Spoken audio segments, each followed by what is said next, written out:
உள்ளம் புறமும் நிகழ்ச்சிக்கு மீண்டும் வரவேற்கிறோம். உமா, அடுத்ததாக என்ன தலைப்பு எடுத்திருக்கீங்க? விருந்தினராக யார் இணைஞ்சிருக்காங்க? உங்களுடைய உரையாடலை தொடரலாம். நன்றி சந்தியா. அதாவது காவிரியில் நம்முடைய தமிழ்நாட்டினுடைய உரிமையை நிலைநாட்டுவதற்காக குரல் கொடுத்து கொண்டிருக்கின்றனர் எதிர்க்கட்சியினர். தொடர்ந்து திமுக அதை வலியுறுத்திட்டே இருக்காங்க. சட்டமன்றத்திலும் அவர்கள் வலியுறுத்தி பேசியிருக்கிறார் எதிர்க்கட்சி தலைவர் உதயநிதி ஸ்டாலின் அவர்கள். ஆனால் தமிழ்நாட்டினுடைய முதலமைச்சராக இருக்கிற விஜய் வாயே திறக்கிறது கிடையாது அப்படிங்கிறது இன்றைக்கு விவசாயிகளை கொதிப்படைய செய்திருக்கிறது. விவசாயிகள் போராட்டத்திற்கு அழைப்பு விடுத்திருக்காங்க. அவர்களுக்கு ஆதரவாக விவசாயிகளினுடைய உரிமைக்காகவும் விவசாயிகளுடைய வாழ்வாதாரத்தை காப்பாற்றுவதற்காகவும் மேகதாதுவில் தமிழ்நாட்டினுடைய உரிமைக்காகவும் ஒரு போராட்டத்திற்கு திமுக தலைமை அழைப்பு விடுத்திருக்கிறது. ஆகஸ்ட் 3ஆம் தேதி டெல்டாவில் அந்த போராட்டத்தை அறிவித்திருக்கிறது திமுக அப்படிங்கிறத பார்க்குறோம். முதலமைச்சர் விஜய் ஆலோசனை கூட்டத்தில் கூட வாயே திறக்கவில்லை அப்படிங்கிற செய்தியும் பார்க்கிறோம். வேறு எதற்குத்தான் அவர் பேசுவார்? விவசாயிகளுக்காக பேசாமல் வேற யாருக்காக பேசுவார் அப்படிங்கிற கேள்வி எல்லாம் இன்னைக்கு இருக்கு. இது தொடர்பாக தான் நம்ம பேச போறோம். நம்மோட தமிழக இயற்கை உழவர் இயக்கத்தின் சார்பில் திரு வரதராஜன் இணைஞ்சிருக்காரு. அவருடைய கருத்துக்களை கேட்கலாம். வரதராஜன் சார், வணக்கம். வணக்கம். வணக்கம் வணக்கம் வணக்கம் சார். இப்போ மேகதாது அணை கட்டுவது அப்படிங்கிறதுல கர்நாடகா ரொம்பவே உறுதியாக இருக்கிறது. முதலமைச்சர் டி.கே. சிவகுமார் அதுல ரொம்ப உறுதியா இருக்காரு. இன்னொரு பக்கம் தமிழ்நாட்டினுடைய முதலமைச்சர் வாயே திறக்கிறது இல்லை அதை பத்தி அப்படிங்கிறதுல ரொம்ப உறுதியா இருக்காரு. இந்த நிலையில் திராவிட முன்னேற்ற கழகம் நாடாளுமன்றத்தில் கடுமையாக அதை எதிர்த்து பேசிட்டு இருக்காங்க. உங்களுடைய பார்வை சார் இன்றைய நிலை குறித்து?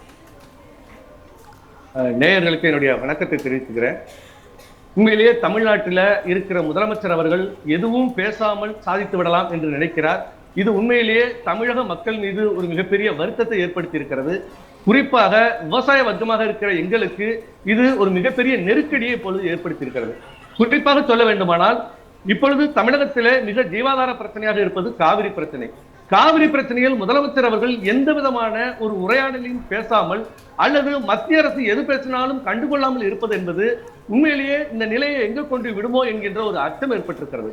2 நாளைக்கு முன்னாடி பாராளுமன்றத்திலே பேசுகிற அமைச்சர் அவர்கள் உச்ச நீதிமன்ற தீர்ப்பிலே அணை கட்டுவதற்கான எந்தவித உத்தரவாதத்தையும் தமிழ்நாட்டிடம் வாங்க வேண்டியதில்லை என்று அவர் சொல்லுகிறார். அப்படி சொல்லுகிற போது விவசாய சங்கங்கள் கொதிப்படைந்து பேசிக் கொண்டிருக்கின்றன, எதிர்கட்சிகள் எங்களுக்காக குரல் கொடுத்துக் கொண்டிருக்கின்றன. ஆனால் இங்கே தமிழகத்தில் ஆண்டு கொண்டிருக்கிற விஜய் அரசு இதுவரைக்கும் ஒரு கண்டனம் தெரிவிக்கவில்லை, வெறும் கடிதம் மட்டுமே எழுதி கொண்டிருக்கிறார். உண்மையிலே தமிழ்நாட்டு ஜீவாதார பிரச்சனையில் இப்படி அமைதியாக இருப்பதை பார்க்கும்போது காவிரி இவர் காலகட்டத்தில் முற்றிலுமாக நம்ம கையை விட்டு போய்விடுமோ என்கின்ற அச்சம் எப்பொழுது எங்களுக்கு ஏற்பட்டிருக்கிறது. உண்மையிலே இந்த நேரத்தில் நாங்கள் எதிர்கட்சியோடு இந்த நேரத்தில் நிற்க வேண்டிய ஒரு நெருக்கடி ஏற்பட்டிருக்கிறது. ஏனென்றால் இங்கே ஆண்டு கொண்டிருக்கிற அரசு எந்தவித வாயும் திறக்காமல் எந்தவித பதிலும் சொல்லாமல் உண்டா இல்லையா, தண்ணீர் கிடைக்குமா கிடைக்காதா என்கின்ற அமைதியாக இருக்கின்ற இந்த நேரத்தில் எங்களோடு களத்தில் இருக்கக்கூடிய அளவிற்கு இன்றைக்கு எதிர்கட்சி செயல்பட்டுக் கொண்டிருக்கிறது. குறிப்பாக பாராளுமன்றத்தில் அது தொடர்ச்சியாக அவர்கள் குரல் கொடுத்து அங்கே கோஷம் எழுப்பி எங்களுடைய உணர்வை அங்கே வெளிப்படுத்தி இருக்கிறார்கள். அங்கே எங்களுக்காக எதிர்த்து சண்டையிட்டுக் கொண்டிருக்கிறார்கள். அதே நேரத்தில் வருகிற 3ஆம் தேதி தஞ்சையில ஒரு மிகப்பெரிய போராட்டத்தை அறிவித்து அதில் முன்னாள் முதலமைச்சர் அவர்களை பங்கு பெறுவதாகவும் எதிர்கட்சி தலைவர் அவர்கள் தலைமை தாங்க நடத்துவதாகவும் அறிவித்திருக்கிறது என்பது உண்மையிலே எங்கள் குரலை இந்த தேசத்திற்கு அல்லது ஆண்டு கொண்டிருக்கிற மத்திய அரசிற்கு எடுத்து கூறுவதற்கு எங்களுக்கு இன்றைக்கு எதிர்கட்சி களத்தில் எங்களோடு நிற்கிறது என்பது ஒரு விதத்தில் ஆறுதலாக இருக்கிறது. ஆனால் விஜய் அரசு வெறும் காவிரி பிரச்சனை மட்டுமல்ல, இன்றைக்கு 151 மருத்துவ சீட்டுகள் பறிபோய் இருக்கின்றன. அது குறித்து எந்த விதமான வாயும் திறப்பதில்லை. கோவைக்கும் மதுரைக்கும் மெட்ரோ ரயில் சேவை உண்டா இல்லையா என்பதற்கு மத்திய அரசு நம்மளை புறக்கணித்திருக்கிறது. அது குறித்து எதுவும் வாய் திறக்காமல் இருக்கிறார்கள். இப்படி தமிழ்நாட்டு உரிமையை பேசுவதற்கு, தமிழ்நாட்டு மக்களின் உரிமையை எடுத்து கூறுவதற்கு கூட இந்த அரசு இன்றைக்கு வக்கற்று இருப்பது என்பது உண்மையிலே மிகப்பெரிய அதிர்ச்சி அளிக்கிறது. இந்த நிலை தொடருமானால் தமிழ்நாட்டின் எல்லா உரிமைகளும் பறிபோவும். எப்படி தாய் தமிழுக்கு 3ஆவது இடம் கிடைத்ததோ அது மாதிரி தமிழ்நாடும் கடைசி இடத்திற்கு அனைத்திலும் முன்னிலையில் இருந்த தமிழ்நாடு மிகவும் பின்னுக்கு தள்ளப்படுமோ என்கின்ற அச்சம் எங்களுக்கு நிலவுகிறது என்பதை மட்டும் முதற்கட்டமாக நான் பதிவு செய்கிறேன். வரதராஜன் சார், இப்ப என்னன்னா இது முதற்கட்ட போராட்டம் தான் சொல்லிட்டு திமுக தலைவர் சொல்லியிருக்கிறாரு. இதற்கு மேலும் தாவேக அரசு விவசாயிகள் பிரச்சனை குறித்து, இந்த மேகதாது காவிரி குறித்தெல்லாம் மெத்தன போக்காக இருந்தால் மிகப்பெரிய போராட்டத்தை சந்திக்க வேண்டி இருக்கும் அப்படிங்கிற ஒரு எச்சரிக்கையையும் திமுக தலைவர் கொடுத்திருக்கிறாரு. உங்களுடைய கருத்து? உண்மையிலேயே இந்த ஜீவாதார பிரச்சனையில் இந்த அரசு இனியேனும் வாய் திறந்து நமது உரிமையை நிலைநாட்டாமல் இருக்குமே ஆனால் இங்கு தமிழ்நாட்டில் இருக்கிற அத்தனை விவசாயிகளும் களத்தில் இறங்கி போராடுகிற ஒரு மிகப்பெரிய கொதிநிலையை உருவாக்கும் என்பதை நாங்கள் தெரிவித்துக் கொள்கிறோம். ஏனென்று சொன்னால் காவிரி பிரச்சனை மற்றும் விவசாய பிரச்சனையாக மட்டுமே பார்க்க முடியாது. அது கிட்டத்தட்ட 22 மாவட்ட மக்களுக்கான குடிநீர் ஆதாரமாகவும் இன்றைக்கு இருந்து கொண்டிருக்கிறது. தமிழ்நாட்டில் இருக்கிற 32 கூட்டு குடிநீர் திட்டத்திற்கு அடிப்படை ஆதாரம் என்பது இன்றைக்கு காவிரி தான். கிட்டத்தட்ட 15 லட்சம் சிறு குறு விவசாயிகளுக்கு இன்னைக்கு மிகப்பெரிய அளவில் இந்த தண்ணீரால் இன்னைக்கு பயன் இருக்கிறது. அதே போல தொழிலாளர்கள் ஒரு 20 லட்சம் தொழிலாளர்களுக்கு நேரடியாகவும் மறைமுகமாகவும் வேலை வாய்ப்பை கொடுப்பது இந்த விவசாயம். இது எல்லாமே காவிரியை நம்பி இருக்கின்ற பிரச்சனை. அப்பேற்பட்ட ஒரு ஜீவாதார பிரச்சனையை கிட்டத்தட்ட 40 ஆண்டுகளாக போராடி பெற்ற நீதிமன்றம் மூலமாக போராடி பெற்ற உரிமையை கூட விட்டுக் கொடுக்கின்ற அளவுக்கு இந்த அரசு நடந்து கொண்டிருப்பது என்பது உண்மையிலே ஏற்புடையது அல்ல. இந்த நேரத்தில் உண்மையிலே அரசியல் கட்சிகள் அத்தனையும் களத்தில் இறங்கி போராடுகின்ற நிலைமை ஏற்படும். இங்கு ஆறுகள் அத்தனையும் வறண்டு கிடக்கின்றன. மக்கள் வறட்சியின் பிடியில் சிக்கி தவிக்கிறார்கள். வாங்கிய கடனை அடைக்க முடியாமல் விவசாயிகள் தற்கொலைக்கு தள்ளக்கூடிய அளவில் நெருக்கடியில் இருந்து கொண்டிருக்கிறார்கள். நிலத்தடி நீர் முற்றிலுமாக அழிந்திருக்கிறது. குடிநீருக்கு சிக்கல் ஏற்பட்டிருக்கிறது. இந்த நேரத்தில் இந்த அரசு அமைதியாக இருப்பது ஏற்றுக்கொள்ள முடியாது. ஆனால் திராவிட முன்னேற்ற கழகம் எடுத்திருக்கின்ற இந்த முயற்சி களத்தில் விவசாயிகளோடும் மக்களோடும் நின்று உரிமையை மீட்டுக் கொடுப்பதில் கடந்த காலத்தில் என்ன நிலைப்பாடு எடுத்தார்களோ, கடந்த காலத்தில் தமிழக உரிமைகளுக்கு எப்படி உறுதியாக நின்றார்களோ அதே நிலைப்பாட்டோடு இன்று எங்களோடு நிற்பது என்பது உண்மையிலேயே பாராட்டக்கூடியது. நாங்கள் அவர்களோடு களத்தில் நின்று இந்த தமிழ்நாட்டு உரிமையை வென்றெடுப்பதற்கு நாங்கள் என்றென்றும் போராட்ட களத்தில் நிற்போம் என்பதையும் நான் இந்த நேரத்தில் தெரிவித்துக் கொள்கிறேன். கண்டிப்பா சார். இப்போ மேகதாது அணை தொடர்பா பேச்சுவார்த்தை நடத்துவதற்காக முதலமைச்சர் விஜய் கர்நாடகா போகிறார் அப்படின்ற ஒரு செய்தி இருக்கு. அதற்கு அனைத்து கட்சிகளுமே கடுமையான எதிர்ப்பு தெரிவிக்கிறாங்க. நீதிமன்றம் வாயிலாக நாம் பெற்ற உரிமைகளை நீங்க போய் பேச்சுவார்த்தை அப்படின்னு போய் உட்கார்ந்தீங்கன்னா அது நீர்த்து போக செய்துவிடும், அது நமக்கு எதிராக மாறிவிடும் அப்படின்ற ஒரு கருத்தை முன்வைக்கிறாங்க. உங்களுடைய பார்வை என்ன சார்? உண்மையிலே இந்த கர்நாடகா சென்று அங்கு இருக்கிற அணைகளை பார்வையிடுவது என்பது மிக ஒரு மோசமான விளைவை ஏற்படுத்தும். நேற்று அங்கே இருக்கின்ற முதலமைச்சர் DK சிவகுமார் அவர்கள் காவிரியில் தண்ணீர் தர முடியாது என்று அறிவித்து விட்டார். எந்த முயற்சியை எடுத்தாலும் தர முடியாது என்பது திட்டவட்டமாக அறிவித்த பிறகு இங்கு இருக்கின்ற முதலமைச்சர் அவர்கள் அங்கு இருக்கின்ற அணைகளை போய் பார்வையிடுவது என்பது உச்சநீதிமன்ற தீர்ப்புக்கு விரோதமானது. ஏற்கனவே உச்சநீதிமன்றம் இது போன்ற நடவடிக்கைகளை நாம் இனிமே எடுக்க வேண்டியதில்லை, பேச்சுவார்த்தை என்பது இனிமே கிடையாது என்பதற்காக தான் காவிரி மேலாண்மை ஆணையத்தை அமைத்து நதிநீர் ஒழுங்காற்று குழுவை அமைத்து தண்ணீரை பிரித்து கொடுக்க வேண்டும் என்பதற்காக சட்ட ரீதியான ஒரு நடவடிக்கை எடுத்திருக்கிறது. அப்ப இந்த சட்ட ரீதியான நடவடிக்கை எடுக்கப்பட்ட பிறகு அந்த காவிரி மேலாண்மை ஆணையத்திடம் முறையிட்டு நாம் தண்ணீர் பெற வேண்டுமே தவிர மத்தியில் இருக்கிற ஜல்சக்தி துறைக்கு ஆணையிட்டு அவர்களிடம் கேட்டு நாம் தண்ணீர் பெற வேண்டுமே தவிர பிரதமர் அவர்களை சந்தித்து தமிழகத்தை வஞ்சிக்காதே என்று கேட்டுக்கொண்டு தண்ணீர் பெற வேண்டுமே தவிர திரும்பவும் கர்நாடக முதலமைச்சரின் இந்த சதி வலைக்குள் தமிழக முதலமைச்சர் விழுந்தாரே. ஆனால் இவர் பார்வையிட்ட பிறகு இவரே பார்வையிட்டு விட்டார். எங்களுக்குள்ளார் சமரசம் ஏற்பட்டு விட்டது. கர்நாடகாவிலே தண்ணீர் இல்லை, ஆனால் கொடுப்பதற்கு எங்களுக்கு வாய்ப்பில்லை. அதை தமிழக முதலமைச்சர் நேரிலே கண்டு உணர்ந்து விட்டார் என்று சொல்லி உச்ச நீதிமன்றத்திலேயோ அல்லது சட்ட ரீதியாகவோ அவர்கள் தப்பித்துக் கொள்வதற்கான வாய்ப்பாக அமையும். அதனால் தமிழக முதலமைச்சர் அவர்கள் கர்நாடகா செல்லாமல் தமிழ்நாட்டில் இருந்து மத்திய அரசை வலியுறுத்தி நம்முடைய பங்கு நீரை மாதம் பெற வேண்டிய பங்கு நீரை காவிரி நடுவர் மன்றம் கொடுத்த அந்த உத்தரவாதத்தை காவிரி மேலாண்மை ஆணையம் தமிழக மக்களை பாதுகாக்கும் என்று பொய் சொல்லி உருவாக்கிய மத்திய அரசின் அந்த சதியை அம்பலப்படுத்துகிற வகையில மத்திய அரசிடம் கேட்டு தண்ணீர் பெறுகின்ற முயற்சியை எடுக்க வேண்டும். கர்நாடகா செல்வதை தமிழ்நாட்டு விவசாயிகள் நாங்கள் ஏற்கவில்லை. அது தமிழகத்திற்கு கேடாக முடியும் என்பதுதான் யதார்த்தமான உண்மை. கண்டிப்பா சார். இப்போ கடந்த ஆட்சியில் திராவிட மாடல் ஆட்சியில் பாத்தீங்கன்னா காவிரி பிரச்சனையை முன்னிட்டு அந்த உரிமைக்காக அனைத்து கட்சி கூட்டத்தை அன்றைய முதலமைச்சர் MK ஸ்டாலின் அவர்கள் கூட்டினார். இப்போ தாவேக அரசு அது மாதிரியான ஒரு விஷயத்தை முன்னெடுக்குமா, இல்ல குறைந்தபட்சம் விவசாய சங்கங்களினுடைய பிரதிநிதிகளையாவது இந்த அரசு இப்போதைக்கு அழைத்து பேசி இருக்கிறதா அப்படின்னு ஒரு கேள்வி இருக்குல்ல. ஏன்னா பயிர்க்கடன் பிரச்சனைக்கான போராட்டமே இன்னும் விவசாயிகளுக்கு அது தீரல, அதற்கு ஒரு தீர்வு தரல தாவேக அரசு அப்படிங்கிறத பாக்குறோம். உண்மையிலேயே பயிர்க்கடனுக்காக அவர் அறிவித்ததையே அவரை காப்பாற்றுகிறார், அந்த வாக்குறுதியை காப்பாற்றுகிற நிலையில் இந்த முதலமைச்சர் இல்லை. அதிலே விவசாயிகளை மிகப்பெரிய அளவில் வஞ்சித்திருக்கிறார். இந்த நேரத்தில் விவசாயிகளை அவர் சந்திக்க மறுத்து கொண்டிருக்கிறார். ஏன் மறுக்கிறார்? விவசாயிகள் சந்தித்தால் காவிரி உரிமையை கேட்பார்கள், விவசாய உரிமையை கேட்பார்கள். அப்படி கேட்கிற போது அவர்களுக்கு பதிலளிக்க முடியாது, பதில் சொல்லவும் தெரியாது என்கின்ற காரணத்தினால் அவர் இன்றைக்கு சந்திக்க மறுக்கிறார். குறைந்தபட்சம் அனுபவம் வாய்ந்த எதிர்கட்சி தலைவர்களை அழைத்தாவது ஒரு ஆலோசனை கூட்டத்தை நடத்தி ஒரு பெரும் முயற்சி எடுத்து மத்தியில் இருக்கிற அமைச்சர்களை சந்தித்து பிரதமரை சந்தித்து தண்ணீர் பெறுகின்ற ஒரு முயற்சியை எடுத்திருக்க வேண்டும். அந்த முயற்சியும் எடுக்காமல் இருப்பது என்பது உண்மையிலேயே தமிழக உரிமையை காப்பு கொடுக்க இவர் தயாராகி விட்டாரோ என்கின்ற அச்சம் ஏற்பட்டிருக்கிறது. கர்நாடகாவோடு இணைந்து கொண்டு தமிழ்நாட்டுக்கு துரோகம் செய்கிறாரோ என்று நாங்கள் அஞ்சுகிறோம். காங்கிரசின் அபிலாசைகளை கடந்த காலத்தில் தமிழ்நாட்டை வஞ்சிக்க காங்கிரஸ் என்னென்ன முயற்சி செய்ததோ அதே போல இன்றைக்கு கர்நாடகத்தில் இருக்கிற காங்கிரஸ் அரசோடு சேர்ந்து கொண்டு தமிழ்நாட்டிற்கு துரோகம் செய்கின்ற வேலையை முதலமைச்சர் செய்கிறாரோ என்று நாங்கள் சந்தேகப்படுகிறோம். இந்த நிலை நீடித்தால் தமிழ்நாடு உண்மையிலேயே மிகப்பெரிய கொந்தளிப்புக்குள்ளாகும். ஆனால் முதலமைச்சர் அவர்கள் கர்நாடகா செல்லக்கூடாது. காவிரி உரிமையை நிலைநாட்ட இங்கு இருக்கின்ற அரசியல் கட்சிகளை, இங்கு இருக்கின்ற விவசாய சங்கங்களை, இங்கு இருக்கின்ற பொது அமைப்புகளை கலந்து பேசி ஒரு முடிவெடுத்து அதன்படி நடக்க வேண்டும் என்பதுதான் என்னுடைய கருத்துமாக நாங்கள் பதிவு செய்கிறோம். கண்டிப்பா வரதராஜன் சார், இப்ப இன்னொரு பிரச்சனை என்னன்னா, இங்க தமிழ்நாட்டில் காங்கிரஸ் தாவேகாவினுடைய ஆட்சியில் அரசில் பங்கு வகிக்கிறது அப்படிங்கிறத பார்க்கிறோம். இப்ப கர்நாடகாவில் இருக்கிற காங்கிரஸ் அரசிடம் இங்க இருக்கிற காங்கிரஸ் தலைவர் திரு மாணிக்கம் தாக்கூர் ஏன் பேசி இதற்கான ஒரு தீர்வை வாங்கி தரக்கூடாது விவசாயிகளுக்கு, தமிழ்நாட்டு விவசாயிகளுக்கு? ஏன் அவர் இதுவரைக்குமே அது பற்றின முயற்சியே எடுக்கலையே தமிழ்நாடு காங்கிரஸ்?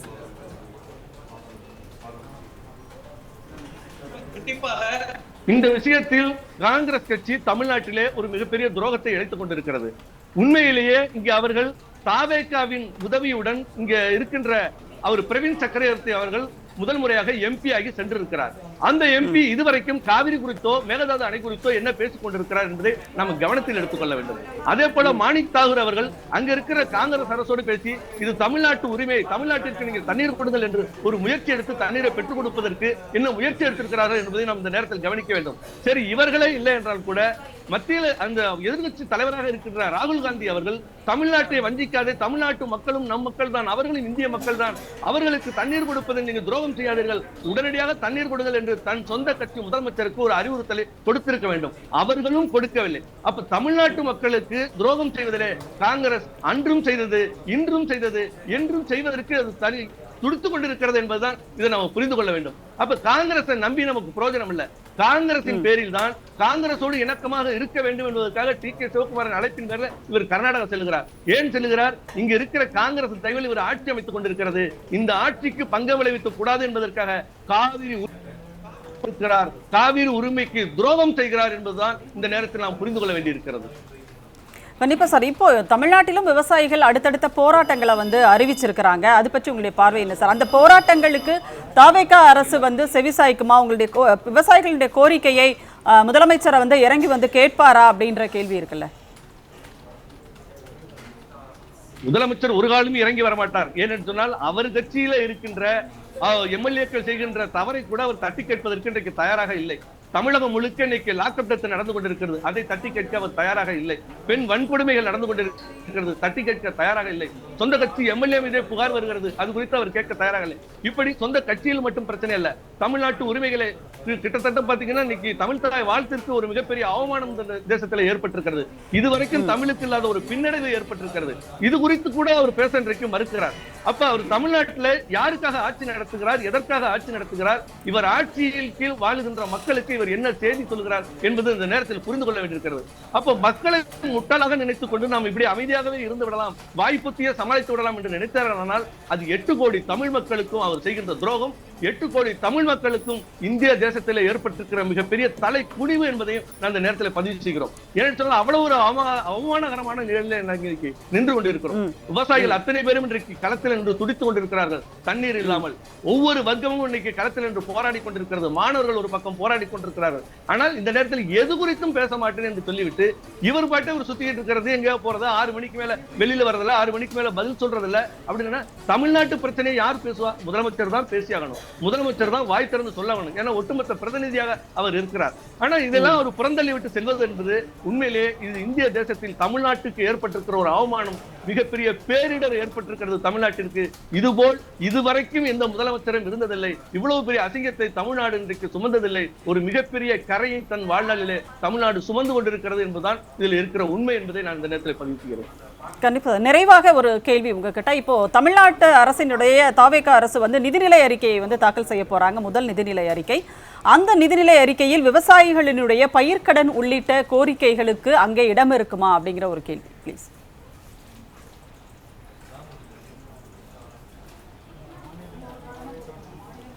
சார் கேக்குதா? இல்ல கேள்வி கட்டாயிட்டு. இப்போ நிதிநிலை அறிக்கை தாக்கல் செய்ய போகிறது தாவேகா அரசு. தாவேகா அரசினுடைய முதல் நிதிநிலை அறிக்கை தாக்கலாக போகுது. அந்த நிதிநிலை அறிக்கையில் விவசாயிகளான உங்களுடைய கோரிக்கைகள், பயிர்க்கடன் உள்ளிட்ட உங்களுடைய கோரிக்கைகள் அப்படிங்கிறது அங்கு நிறைவேறுமா, அதுல இடம் இருக்குமா அதுக்கு அப்படிங்கிறதா கேள்வி. உண்மையிலேயே எங்களுக்கும் அந்த அச்சம் நிலவுகிறது. உண்மையிலேயே கடந்த ஆட்சி போல இவர்கள் வேளாண்மைக்கு அந்த தனி பட்ஜெட் போடுகிற போது விவசாயிகளை கவனத்தில் எடுத்துக்கொண்டு அந்த திட்டங்களை தீட்டுவார்களா என்கின்ற அச்சம் ஏற்பட்டிருக்கிறது. தமிழ்நாட்டில் இருக்கிற அத்தனை விவசாய சங்க தலைவர்களையும் அழைத்து அன்றைக்கு கருத்து கேட்டிருக்கிறார்கள். அத்தனை விவசாய சங்க தலைவர்களும் இன்றைக்கு நடைமுறையில் இருக்கின்ற கருத்துக்களை எடுத்துரைத்திருக்கிறார்கள். ஆனால் அப்படி எடுத்துரைத்த கருத்துக்களை உண்மையிலேயே இங்க பட்ஜெட்டில் இணைக்கப்பட்டிருக்கிறதா, அதற்கான அறிவிப்புகள் வருமா என்கிறது ஒரு அச்சமான சூழல் தான். குறிப்பாக பயிர்க்கடன் தள்ளுபடியே முழுவதுமாக தள்ளுபடி செய்வாரா என்கின்ற ஒரு மிகப்பெரிய கேள்வி இருக்கிறது. இயற்கை விவசாயத்திற்கென்று இன்னைக்கு சரியான சட்டத்திட்டங்களும் அதற்கான கொள்கைகளும் வகுத்து அதற்கான நிதியுதவி அளிக்கப்படுமா என்கின்ற கேள்வி இருக்கிறது. விவசாயம் இன்றைக்கு புதிய அறிவியல் ரீதியான அணுகுமுறைக்கு செல்லுமா என்கின்ற ஒரு கேள்வி இருக்கிறது. என்றால் இன்னைக்கு முதலமைச்சர் பேசாமல் இருக்கிறதை பார்க்கும் பொழுது இதெல்லாம் எப்படி பட்ஜெட்ல அவர்கள் கொண்டு வர போகிறார்களா அல்லது அது குறித்து அவர்களுக்கு அனுபவம் இருக்கிறதா என்பதே ஒரு பெரிய கேள்விக்குறி இருக்கிறது. ஏன்னா அனுபவம் கண்டிப்பா சார். ஏன்னா கடந்த ஆட்சி காலத்துல எதெல்லாம் இவங்க பின்பற்றினாங்களோ அதையெல்லாம் நாங்கள் பின்பற்றணும் அப்படிங்கிற அவசியம் கிடையாதுன்னு காங்கிரசினுடைய அமைச்சர், காங்கிரஸ் சார்பாக இருக்கிற அமைச்சர் விஸ்வநாதன் அவர்கள் ஒரு தடவை சொல்லியிருந்தாரு. அப்படி இருக்கும்போது ஏற்கனவே விவசாயத்திற்கென்று தனி பட்ஜெட் அப்படின்றது திராவிட மாடல் ஆட்சியில இருந்த நடைமுறை. அதை இவங்க பின்பற்றுவாங்களா அப்படின்னு ஒரு கேள்வி இருக்குல்ல. ஏன்னா கடந்த ஆட்சியில என்ன பண்ணாங்களோ அதை நாங்க பின்பற்ற வேண்டிய அவசியம் இல்லைன்னு அவங்க சொல்றாங்களே. வேளாண் பட்ஜெட் உண்டுங்கிற மாதிரி அவங்களுக்கு ஒரு அறிவிப்பு கொடுத்திருக்கிறாங்க. அதனால வேளாண் பட்ஜெட் இருக்கும் என்று நம்புகிறோம். ஆனால் வேளாண் பட்ஜெட்ல கடந்த ஆட்சி போல திட்டங்கள் இருக்குமா என்பதுதான் எங்களுக்கு சந்தேகமா இருக்கிறது. அவருடைய அமைச்சர், காங்கிரஸ் அமைச்சர் அவர்கள் நாங்கள் கடந்த கால திட்டங்களை நாங்கள் நடைமுறைப்படுத்தவில்லை, நடைமுறைப்படுத்த மாட்டோம் என்று சொல்வேரானால் உண்மையிலேயே தமிழ்நாட்டை பின்னுக்கு இழுக்கிறார் என்ற அர்த்தம். தமிழ்நாட்டு மக்களுக்கு துரோகம் செய்வதற்கு அவர்கள் துணிந்திருக்கிறார்கள் என்றுதான் அர்த்தமே தவிர அப்ப வளர்ச்சி போக்கு குறித்து இவர்கள் சிந்திக்கவில்லை. பிற்போக்குத்தனமாக தமிழ்நாட்டை பின்னுக்கு இழுக்கின்ற முயற்சிகள் அவர்கள் ஈடுபடுகிறார்கள் என்றுதான் அர்த்தம். ஏன்னா கடந்த காலகட்டத்தில் போடப்பட்ட அந்த பட்ஜெட் எல்லாம் பாத்தீங்கன்னா அடுத்த கட்டத்துக்கு கொண்டு போனுச்சு. விவசாயத்தை அடுத்த கட்டத்துக்கு கொண்டு போனுச்சு, தொழில்துறை அடுத்த கட்டத்துக்கு கொண்டு போனுச்சு, கல்வியை அடுத்த கட்டத்துக்கு கொண்டு போனுச்சு, தனி மனித உழைப்பை அடுத்த கட்டத்துக்கு கொண்டு போனுச்சு. இந்தியாவிலே ஒரு முதன்மை மாநிலமாக வளர்ந்து வந்துச்சு. அப்ப அந்த திட்டங்களை நாம் குறை சொல்ல முடியாது. அந்த திட்டங்களிலிருந்து இவர்கள் பாடம் கற்றுக்கொண்டு இவர்கள் திட்டங்களை வகுக்க வேண்டியவை தவிர அதை புறந்தள்ளுவதானால் உண்மையிலே தமிழ்நாட்டை பின்னுக்கு இழுக்கிறார்கள். இந்திய அரசியலிலே தமிழ்நாட்டை கடைநிலைக்கு கொண்டு போவதற்கான ஒரு முயற்சியில் ஈடுபட்டிருக்கிறார்கள் என்ற குற்றச்சாட்டை தான் நாம் இந்த நேரத்தில் பதிவு செய்ய வேண்டியதாக இருக்கும். நன்றி வரதராஜன் சார், உங்களுடைய கருத்துக்களை எங்களோடு பகிர்ந்து கொண்டமைக்கு மிக்க நன்றி. நன்றி.